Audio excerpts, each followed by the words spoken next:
ஜென்மம் தாண்டி ஒன்ன தோளில் தாங்கணும்.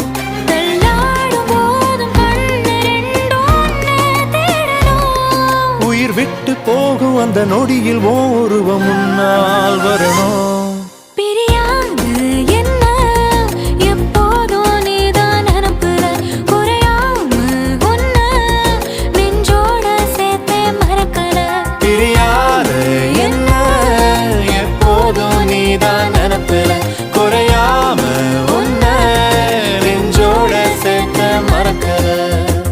ஏதேதோ ஆசை நெஞ்சில சொல்லத்தான் தெரியல, உன்னால கண்ணு தூங்கல, எதுக்குன்னு புரியல.